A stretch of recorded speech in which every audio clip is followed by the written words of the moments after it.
APNS और CPNE ने वफाकी हुकूमत को पेमरा की तश्कील, इलेक्ट्रॉनिक और प्रिंट मीडिया की तमाम बॉडीज़ को उससे तब्दील करने पर मीडिया की आज़ादी सल्ब करने के मुतरादिफ करार दिया है।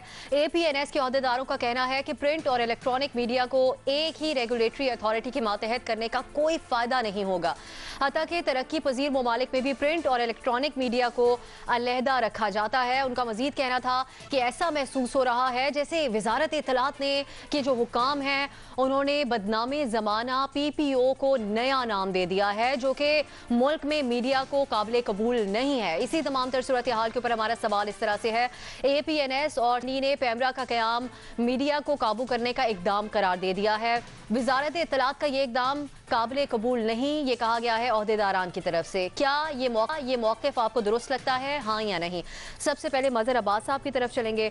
मज़हर साहब, हम चाहेंगे कि आप इस पे भी बात करें कि हुकूमत क्या सोच के ये इकदाम करना चाह रही है या कर रही है, और फिर जो अहदेदारान कह रहे हैं इसको आप कैसे देख रहे हैं? देखिए, ऑप्शन तो बिल्कुल जो वो कंसर्न शो कर रहे हैं बिल्कुल ठीक कंसर्न है। मैंने तो वो ड्राफ्ट पढ़ा है, वो ख़तरनाक ड्राफ्ट है। उसके ज़रिए ये काबू करने की कोशिश कर रहे हैं मीडिया को कम्प्लीटली। और दिलचस्प बात क्या है कि आपने पहले तो कैबिनेट से ये ड्राफ्ट अप्रूव करवा लिया और उसके बाद इंफॉर्मेशन मिनिस्टर ये कह रहे हैं कि अब हम स्टेक होल्डर से डिस्कस करेंगे इस चीज़ को। यानी पहले आपने एक चीज़ बना ली, उसको कैबिनेट से अप्रूव करवा लिया, और अब आप डिस्कशन में जाना चाहते हैं इस चीज़ को। कोई भी आप एक तरीके से ये बिल्कुल जो थोड़े बहुत पेमरा की, Pakistan electronic media regulatory authority या प्रेस काउंसिल की जो थोड़ी बहुत ऑटोनॉमी थी, जो थोड़ी बहुत इंडिपेंडेंस थी, वो भी इसके तहत ख़त्म हो जाएगी। इसका पूरा स्ट्रक्चर अगर आप देखें तो उस पूरे स्ट्रक्चर से नज़र ये आता है कि वो हर उस ज़रिए को कंट्रोल करना चाहते हैं जो इत्तलात के ज़राए होते हैं। उन इत्तलात के ज़राए को काबू कर कर वो सारा, वो चाहे इश्तिहारात हों, चाहे वो मार्केटिंग की साइड हो, चाहे वो एडिटोरियल साइड हो, ये सारी चीज़ें काबू करने की कोशिश की जा रही है। तो मेरा ख्याल है जो APNS, CPNE, PFUJ इन्होंने जो अपनी कंसर्न शो की है वो बिल्कुल दुरुस्त हैं। आपको पहले ये ड्राफ्ट सर्कुलेट करना चाहिए था, बुलानी चाहिए थी मीटिंग, उसके बाद डिस्कस करना चाहिए था। ये सारी चीज़ें तो आप कह रहे हैं कि जी हम मीडिया को वो कर रहे हैं। मुझे ये बताएं, और ये मैं बारहा ये बात कहता रहा हूँ कि वजारत इत्तलात की अगर आप जायज़ा लें कि उसमें कितनी करप्शन है, जो हज़ारों की तादाद में डिक्लेरेशंस दिए गए हैं जिसमें 60% कमीशन होता है इंफॉर्मेशन ऑफिसर्स का, जो उसे क्यों नहीं ख़त्म किया जा रहा? क्या ज़रूरत है मिनिस्ट्री ऑफ इंफॉर्मेशन की? हर मिनिस्ट्री का अपना एक स्पोक्समैन होता है, गवर्नमेंट के अपने स्पोक्समैन होते हैं, जो मुख्तलिफ प्राइम मिनिस्टर का अपना स्पोक्समैन होता है। तो वजारत इत्तलात का, PTV का भी खुद उन्होंने ब्रीफिंग दी कि जी 20 अरब रुपए जो है वो लॉस में, क्यों नहीं उसको एक ऑटोनोमस बॉडी बनाते? चाहे गवर्नमेंट का BBC स्टाइल पे बना लें आप उसको, रेडियो पाकिस्तान, और उसको तो उस तरफ नहीं जा रहे। लेकिन जो इंडिपेंडेंट प्राइवेट मीडिया है उसको कंट्रोल किया जा रहा है, इश्तिहारात को कंट्रोल करने की बातें हो रही हैं। तो ये डायरेक्टली अटैक है, और इसीलिए APNS ने इशारा किया है प्रेस एंड पब्लिकेशन ऑर्डिनेंस का। और वर्कर्स की साइड पे अगर आप देखें तो इस मीडिया रेगुलेटरी अथॉरिटी में वेज बोर्ड को ख़त्म करने की बात की है। इम्प्लीमेंटेशन ट्राइब्यूनल ख़त्म हो जाएगा तो वेज बोर्ड ख़त्म हो जाएगा। तो मेरा ख्याल है इसको, ड्राफ्ट को पहले डिस्कस करना चाहिए, इसको इस तरीके से, और उसके बाद एक कोई अगर एग्रीड फार्मूला बने तमाम स्टेक होल्डर्स का, उसे फिर कैबिनेट में ले जाना चाहिए और पार्लियामेंट में ले जाना चाहिए। सही, हाँ का ऑप्शन आप ले रहे हैं बेनज़ीर। जिस तरह साहब कह रहे हैं ये डिस्कस भी नहीं किया गया। अब दो बड़ी बॉडीज़ हैं APNS और CPNE, आपके ख्याल में अगर वो इस तरफ इशारा दे रहे हैं कि कंट्रोल मीडिया की तरफ बात जा रही है, इत्तलात के ज़राए को कंट्रोल करने की, ये किसी भी हुकूमत के लिए ये बात कैसी साबित हो सकती है? देखिए, अगर आप इसका ड्राफ्ट देखें अब साथ, तो एक तो इसमें लिखा हुआ है कि जो चेयरमैन होगा इस रेगुलेटरी अथॉरिटी का वो हुकूमत मुकर्रर करेगी। उसके बाद उसमें लिखा हुआ है कि फॉरेन मीडिया भी इनके अंडर आएगी। अब वो फॉरेन मीडिया को कैसे कंट्रोल करेंगे? रेगुलेट नहीं, कंट्रोल करेंगे। उसके बाद से सोशल मीडिया भी अंदर आएगी। सोशल मीडिया का नुमाइंदा कौन होगा ये नहीं उसमें कुछ पता हुआ। अब ये चीज़ कैसे आप करेंगे? आप सोशल मीडिया में प्राइवेट अकाउंट्स भी होते हैं, मीडिया के भी अकाउंट्स होते हैं, तो आप इस पर कंट्रोल कैसे करेंगे? इसको आप रेगुलेट कैसे करेंगे? इस पर कोई, ये बड़ा एक जो ड्राफ्ट है ये बड़ा इनकम्प्लीट सा है। अगर आप 2-3 अदारों को मर्ज कर रहे हैं, जैसे पेमरा हो गया, PTA हो गया, एक तो उसका कानून कौन सा है जिसके अंडर ये ऑपरेट करेगा? ये पेमरा के रूल्स बहुत डिफरेंट है, PTA के रूल्स रूल्स बहुत डिफरेंट है, इनको आप मर्ज करेंगे तो इनके नए रूल्स क्या होंगे, इस पे कोई इसमें बातचीत नहीं हो रही। और पीटीआई का एक मीडिया के साथ जो रिलेशनशिप रहा है हुकूमत में आने से पहले भी, वो एक बड़ा ही एंटी मीडिया किस्म का इनका एक रिलेशनशिप रहा है। और वो एक रेगुलेटरी अथॉरिटी बना रहे हैं जो हुकूमत के अंदर ही होगी। वो एक, या तो आप एक इंडिपेंडेंट बनाएं, इंडिपेंडेंट एक अदारा बनाएं जिसमें सारे स्टेक होल्डर्स हों, जर्नलिज्म सोसाइटी से भी हों, सहाफ़ी भी हों, हुकूमत से भी हों, अपोजिशन के भी मेंबर्स हों, तो चलें वो पे एक समझ आती है, वो बैठ के डिसीजंस लें। बट यहाँ पे एक बिल्कुल आप एक कंट्रोल्ड हुकूमत के अंदर पर मीडिया को कंट्रोल करने का एक और तरीका है, और तो कुछ भी नहीं है। अच्छा, और मैं ये चीज़ भी कहना चाहूँगी कि अपोजिशन काफ़ी देर से ये कह रही है कि हम हुकूमत को टफ टाइम देंगे, टफ टाइम देंगे। तो अभी इस तरह की चीज़ें हैं जिसमें आप हुकूमत को टफ टाइम दे सकते हैं, जिसमें आप हुकूमत के साथ, जैसे अभी हुई थी इनकी मीटिंग, उसमें अपोजिशन पार्टी के भी लोग थे, तो उनको ये चीज़ें रेस करनी चाहिए थी। ये क्वेश्चंस जो हैं, ये सवाल हैं, ये उनको आंसर करने चाहिए हुकूमत को। बिल्कुल। नियाजी साहब, जिस तरह से बेनज़ीर कह रही हैं, आप पुरानी जो हुकूमतें थी पीपल्स पार्टी और नून लीग की, वो मुख्तलिफ मौक़े पे मीडिया का साथ देते हुए भी आज़ादी का नज़र आए, तो अब उनको भी इसके ऊपर बात करनी चाहिए आपके ख्याल में? मेरा ख्याल है कि एक इंतहाई भोंडा तरीका जो है वो बनाने की कोशिश की जा रही है मीडिया को कंट्रोल करने का। पहली बात तो यह है कि ज़रूरत पेश क्यों आई। मेरा तो नहीं ख्याल कि मीडिया कोई प्रॉब्लम दे रहा है गवर्नमेंट को। मैं तो पिछले 3, 4, 5 दहाइयों से जानता हूँ कि कभी किसी हुकूमत को, चाहे मार्शल आ रही है, जमहूरी रही है, मीडिया को कंट्रोल करने के लिए या उसको घुटने टिकवाने के लिए कभी कोई चीज़ माने नहीं आई। खामखा हुकूमत को क्या पड़ी है। पहले थोड़ी है कि अभी सानिया साहिवाल जो है उसने इनके मुंह पे कालक मली है, तो ये क्यों अपना मुंह मजीद काला कराना चाहते हैं। डिफेमेशन लॉ मौजूद है, अगर उनके फैसले नहीं होते तो अदालतों को पकड़े, वहाँ पे हर किस्म की है। दूसरा बात है कि जो प्रिंट मीडिया है उसके तो हमारे जो पब्लिकेशन ऑर्डिनेंसेस हैं वो इतने स्ट्रॉन्ग हैं कि वो किसी को भी उठा के बाजू पकड़ के आप मरोड़ सकते हैं। आप किसी का पब्लिशिंग लाइसेंस जो है, ठीक है, उसके अंदर बहुत चेंजेस आ चुके हैं। अब उस तरीके से नहीं है कि डिप्टी कमिश्नर भी कैंसिल कर दे, लेकिन इस बावजूद उनके पास मौजूद है। इलेक्ट्रॉनिक मीडिया को पहले पैमरा ने कई तरीक़ों से हफाया हुआ है। अश्तार एक और हथकंडा है, मैंने तो किसी महकमे में नहीं देखा 97 से लेकर 99 तक इसी नवाज शरीफ साहब की गवर्नमेंट ने जंग के ऊपर अरसा याद तंग हो गया था। यही मदर अब्बास साहब के बहुत ही कुलीग्स थे जो कितना सफ़र कर रहे थे उनके वक्त में। मुशर्रफ साहब का दौर आया तो फिर हमने देखा मीडिया के ऊपर। तो अब ये इसका मतलब ये है कि उससे भी कोई इत्मीनान कल्ब नहीं हुआ, उससे भी कोई सुकून नहीं आया, कोई there is something more to it. मैं मदर साहब की बात की हुई आगे बढ़ाऊंगा कि इसका मतलब कुछ ज़हन के अंदर कोई इससे ज़्यादा मुआंदाना कोई रवैया है या कोई ज़्यादा एक विंडिक्टिव हुए हैं कि नहीं उस तरीके से करेंगे तो शायद मजीद हम इसके ऊपर कोई गम तोड़ सकते हैं मीडिया के ऊपर। अब मैं तो कुछ कह नहीं सकता, लेकिन ये बहुत बैकफायर करेगा और इनको बहुत ही ज्यादा इसका रिएक्शन होगा और ये इसके मुकम्मल नहीं हो सकेंगे। सानिया साहिवाल के बाद ये इस तरह का चीज नहीं बर्दाश्त कर सकते, फिर ये स्कैंडलाइज हो सारी कुछ मीडिया। हाँ, ऑप्शन आप ले रहे हैं शाह साहब। मीडिया पहले भी कोई आउट ऑफ कंट्रोल तो है नहीं आजकल, तो इस इक़दाम की क्या जरूरत है पीटीआई को?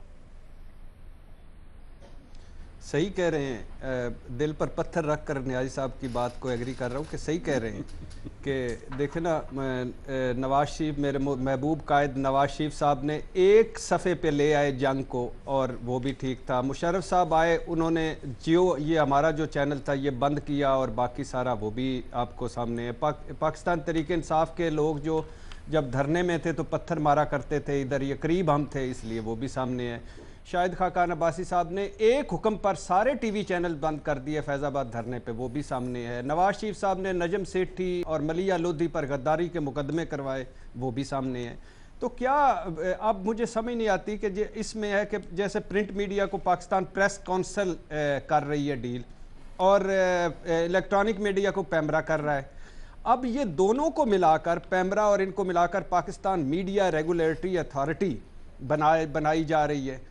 यानी ये अब वन विंडो ऑपरेशन क्यों ज़रूरी हो गया, या क्यों करना चाह रहे हैं, या इसकी क्यों कोशिश है ये। और फिर दूसरी बात ये कि जब स्टेक होल्डर्स नहीं मान रहे आपके, यानी ये बात मीडिया की हो रही है, मीडिया में APNS है और ये जो एडिटर्स काउंसिल है, ये अगर नहीं मान रहे, उनका ख्याल है कि ये नहीं ठीक, تو آپ کو جیسے مظہر صاحب نے کہا ہے کہ آپ نے سب سے پہلے کیبنٹ میں اپروو کیا, اس کے بعد آپ آ گئے کہ آؤ جی اب اس پہ ڈسکس کرتے ہیں, تو پہلے ان کے ساتھ بیٹھتے, آل پارٹیز یا آل سٹیک ہولڈرز ایک سیٹنگ کرتے, برین سٹارمنگ کرتے, ان کے ساتھ ملتے, اگر آپ کی نیت صاف تھی تو ان کو کہتے کہ یہ ہم کرنا چاہ رہے ہیں, یہ اس میں شامل کرنا چاہتے, کر لیتے, کوئی حرج نہیں. کیا اور عمران خان صاحب کو آخری بات یاد رکھنا چاہیے کہ عمران خان صاحب 22 سال آپ کو میڈیا نے سر پر اٹھائے رکھا ہے, آپ کو آنکھیں بچھائی ہیں, سب سے جب سارے ساتھ چھوڑ جاتے تھے یہ میڈیا آپ کے ساتھ کھڑا ہوتا تھا, اور آپ کو لائیو کوریج اس ملک میں جتنی عمران خان کو ملی ہے اتنی کسی کو نہیں ملی. تو آج ان پر وقت ہے, آج ان کے پاس وہ حاکم ہے, اور یہ بھٹو صاحب نے کہا تھا یہ کرسی مضبوط ہے. حضور یہ کرسی مضبوط ہوتی تو آپ تک کیسے پہنچتی؟ آج وقت ہے کہ آپ اپنے یہ سارا کریں, وہ چیزیں کریں جو اچھی ہوں, جو آگے ہم جاری رکھ سکیں اور جس پہ آپ کے لیے تعریفیں ہو سکی آپ جانے کے بعد بھی. بھرپور ہاں کا آپشن آپ نے لیا اور تاریخ رقم ہوئی. آج ارشاد صاحب نے نیائی صاحب سے بالکل اگری کیا اس بات پہ. میمل, آپ کے خیال میں ایک ادارہ کنٹرول کر سکتا ہے تمام اطلاعات کے ذرائع کو؟ دیکھیں افسر, میں بھی اس میں ہاں کا ہی آپشن لوں گی, اور اگر آپ میں یہ بتاتی چلوں کہ جو یہ ڈرافٹ بل ہے, اگر آپ اس کے اندر میڈیا کی جو ڈیفینیشن پڑھے وہ بہت الارمنگ ہے, کیونکہ دیکھیں انہوں نے اس کے اندر اخبارات, ٹی وی چینلز, ریڈیو اور میگزینز کے علاوہ جو انہوں نے ڈیفینیشن میں رکھا ہے وہ ہے بل بورڈز, ای میل, ٹیلی فون, فیکس, انٹرنیٹ. یہ ایسے لگ رہا ہے جیسے ایک سرویلنس سٹیٹ بنانا چاہتے ہیں. فریج رہ گیا ہے, فریج رہ گیا اور ایئر کنڈیشن اور فریج وہ بھی ہو جائے گا. تو یہ پوری ایک سرویلنس سٹیٹ اس طریقے سے بنانا چاہتے ہیں. دیکھیں 6 میڈیا کی ریگولیٹری باڈیز ہیں, ان کو ایبالش کر کے یہ ایک کر رہے ہیں. 4 میڈیا کے کوئی لاز ہیں, ان کو بھی ختم کر کے یہ ایک کے اندر لانا چاہ رہے ہیں, اور یہ کچھ فائن بھی بڑھانا چاہ رہے ہیں کہ جو فائنز ہوتے ہیں ہم 3 کروڑ تک اب 3 کروڑ کر دیں, اور اس طرح کی چیزیں انہوں نے کی ہے. پھر انہوں نے ایک کاؤنسل آف کمپلینٹس بنائی ہے, اس کے اندر بھی یہ سمجھ نہیں آ رہی کہ گورنمنٹ ہی کی پالیسی کی ڈیسیژن فائنل ہوگی کہ کیا. پھر اس کے علاوہ انہوں نے جو پالیسی ہوگی اس کے اندر ایک لائن ایسی ہے کہ policy of federal government is final, کی ناٹ بی چیلنجڈ, اس طرح کی. اب یہ ساری جب چیزیں آپ مد نظر رکھتے ہیں تو جو بے نظیر نے بھی جس اپوزیشن کی میٹنگ کا ذکر کیا اس کے اندر مصطفیٰ نواز کھوکھر صاحب بھی تھے اور مریم اورنگزیب بھی تھی, ان لوگوں نے ایکچولی یہ ریز کیا کہ یہ اس ڈیفینیشن کو آپ لوگوں نے اتنا کس طرح سے بڑھا دیا ہے, اور یہ ٹیلی فون, فیکس, ای میل, انٹرنیٹ, اس کا مطلب کیا ہے. دوسرا انہوں نے کہا کہ جو ہم مد نظر رکھیں گے, ہم ایک تو اپنی پارٹیز کے اندر یہ ڈسکس کریں گے, اور ہم مد نظر رکھیں گے جو سٹیک ہولڈرز نے اس کے اوپر آبجیکشنز ریز کیے ہیں ہم وہ بھی کریں گے, اور ہم میڈیا کا نہ گلا گھوٹنے دیں گے نہ کربز لگنے دیں گے. لیکن میرے خیال میں جو ساروں نے یہاں بات کی ہے اس میں ہمیں ایک چیز یہ نظر آتی ہے الارمنگ اس لیے کہ کیا کرنا چاہتی ہے گورنمنٹ. میرے خیال میں یہ اس کا باقی تو جو مین سٹریم میڈیا کی چیزیں ہیں, اخبارات اور ٹی وی اور ریڈیو کے علاوہ, یہ ڈیجیٹل میڈیا کو کنٹرول کرنا چاہتے ہیں. انہیں ایک چیز یہ نظر آئی ہے کہ سوشل میڈیا اتنا ایکسپینڈ کر گیا ہے, سوشل میڈیا کے اندر ایسی چیزیں جو ہم مین سٹریم میڈیا میں ڈسکس بھی نہیں کر سکتے, رائٹس موومنٹ ہو جائے, ہیومن رائٹس وائلیشنز ہو جائے, کوئی اور اس طرح کی چیزیں ہو جائے جو مین سٹریم میڈیا پہ پر جلتے ہیں بات کرتے ہوئے, وہ سوشل میڈیا پہ چلتی ہیں. ٹویٹر پہ لوگوں کو نوٹسز ملنے کا سلسلہ بھی جاری ہے. بالکل, وہ ایک علیحدہ چیز ہو رہی ہے. اور اب اس میڈیا ریگولیٹری باڈی کے تھرو میرے خیال میں یہ ڈیجیٹل میڈیا کو انہیں نظر آ رہا ہے کہ آئندہ 5 سے 10 سال جو بار بار یہ لوگ میڈیا ماڈل چینج کرنے کی بھی بات کرتے ہیں, انہیں پتہ ہے میڈیا ماڈل چینج ہو رہا ہے اور ڈیجیٹل کی طرف جا رہا ہے, یہ ڈیجیٹل کو کنٹرول کریں گے. اور ان کا مجھے بتائیں ٹیلی فون اور ای میلز اور فیکس یہ کس طرح سے میڈیا کے اندر آ جاتے ہیں, یہ تو ہماری پرائیویٹ چیزیں ہیں. تو اس کا مطلب ہے یہ سرویلنس بھی کریں گے, یہ اس کے اوپر کریک ڈاؤن بھی کریں گے, اور ڈیجیٹل میڈیا کے اوپر بہت زیادہ کریک ڈاؤن ہوگا. ہاں کا آپشن آپ لے رہی ہیں. مظہر عباس صاحب آپ کی طرف ایک بار پھر سے آئیں گے, آپ سے جاننا چاہیں گے کہ اب اس صورتحال میں کیا میڈیا کو کنٹرول کیا جا سکتا ہے, اور دوسرا یہ بھی کہ کیا دنیا کے کسی اور ممالک میں اس طرح کی ایگزامپل ملتی ہے ایک ادارہ کنٹرول کر رہا ہو؟ دیکھیے, پہلی چیز تو یہ کہ یہ میڈیا کے جتنے سٹیک ہولڈرز ہیں ان کو خود بیٹھنا پڑے گا اور اس کو اسٹرانگلی ریزسٹ کرنا پڑے گا. آلریڈی جو کرائسس ہے اس کے نتیجے میں اس وقت تک تقریباً 1500 نیوز پیپر اور میڈیا, الیکٹرانک میڈیا کے امپلائیز بے روزگار ہو چکے ہیں, اور باقی بھی یہی صورتحال بڑھتی جا رہی ہے. صورتحال بہت اچھی نہیں ہے. اشتہارات کو جس طریقے سے انڈائریکٹلی اس کو ایکسکیوز بنا کے جو ہے میڈیا کو کنٹرول کرنے کی کسی کنٹرول کرنے کے, دیکھیے چونکہ عمران خان اکثر ایوب خان کے ایرا کی بڑی مثالیں دیتے ہیں, تو شاید ان کے ذہن میں प्रेस को कंट्रोल करने का भी वो कोई कहीं ना कहीं मुझे नज़र आता है। जो APNS बात कर रही है, प्रेस एंड पब्लिकेशन ऑर्डिनेंस की याद ताज़ा कर दी है। बदकिस्मती ये कि अभी सिंध में भी ऐसा ही कानून आने वाला था, जिसको काफ़ी हद तक रोका हमने जाके कि आप ये क्या लेकर आ रहे हैं। वो भी प्रेस एंड पब्लिकेशन ऑर्डिनेंस की एक शक्ल थी। तो लगता ये है कि इस तरीके से किसी ना किसी तरीके से कोई ना कोई इस मीडिया की जो आज़ादी है उसको सल्ब करने की कोशिश कर रहा है। कभी इनडायरेक्टली कर रहे थे, अब कानूनी तौर पे सल्ब करने की कोशिश की जा रही है। सही। इरशाद भट्टी साहब, सदर मुमलिकत आरिफ अलवी साहब ने भी कहा था और फवाद चौधरी साहब ने भी इस चीज़ की तरफ इशारा किया था कि इश्तिहारात पर सिर्फ रिलाय ना किया जाए। उसके बाद फिर अब ये इकदाम उठाना PTI हुकूमत के लिए ये चीज़ कैसी साबित होगी?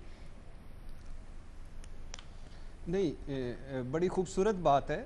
ये ऐसी बातें तो आम दीवारों पे लिखवानी चाहिए 2-2 किलोमीटर के बाद, लेकिन उसके बाद इस तजवीज़ को क्या करें कि कोई एक सब्ज़ी मंडी बराए साफ़ियान कर दें, कोई रेड़ी लगा लें, कोई शहर के हिस्से बांट लें साफ़ी और उनको साफ़ किया करें। क्या करें? अब जिनको काम ही एक ये आता है, जिन्होंने सारी ज़िंदगी काम ही ये किया है, जिनकी रोज़ी रोटी ये है, यकीन करें मैं बहुत सारे ऐसे लोगों को देखता हूँ और बहुत सारे ऐसे लोगों का दिल, ईमान से मैं तो वो हूँ भी चिड़ी दिल, न्याई साहब की तरह सख्त दिल नहीं हूँ। तो मुझे तो इतना दुख हुआ लोगों से बात कर कर के कि वो कहते हैं कि हम उधार ले के हम अपने बच्चों की फीसें नहीं दे पा रहे, हम बिजली के बिल नहीं दे पा रहे। कई लोगों ने जो सफ़ेद पोश थे उन्होंने मुझे बताया कि हमारे बिजली के कनेक्शन कट गए हैं, फलाना ये हो गया। तो क्या करेंगे? फवाद चौधरी साहब खुद भी इसी इंडस्ट्री से रहे हैं, वो एंकर रहे हैं, वो उनको तो इस इंडस्ट्री में और पौधे लगाने चाहिए और इनको खाद देनी चाहिए, इनको पानी देना चाहिए, इनको सपोर्ट करना, इनके साथ खड़े होना चाहिए जी। कब तक? यानी 5 साल हैं, 5 साल और पाकिस्तान तहरीक इंसाफ आ जाएगी, 5 साल उसके बाद आ जाएगी, 15 साल कर लें, उसके बाद यही तबका है, यही लोग हैं, ये पाकिस्तानी, ये सारे हैं। तो खुदा के लिए एक इंडस्ट्री जो है, आपने 1 करोड़ नौकरियां देनी ना देनी वो एक अलग बात है, जो नौकरियां लगी उनको तो ना छुड़वाएं। यकीनन ये अफसोसनाक सूरत हाल है। आपके ख्याल में APNS और CPNE ने जो मुताबात की है उसके ऊपर हमारे तमाम तजियाकार वाज़ेह हाँ का ऑप्शन ले रहे हैं, इसके ऊपर डिस्कशन की। आप सबका बहुत शुक्रिया।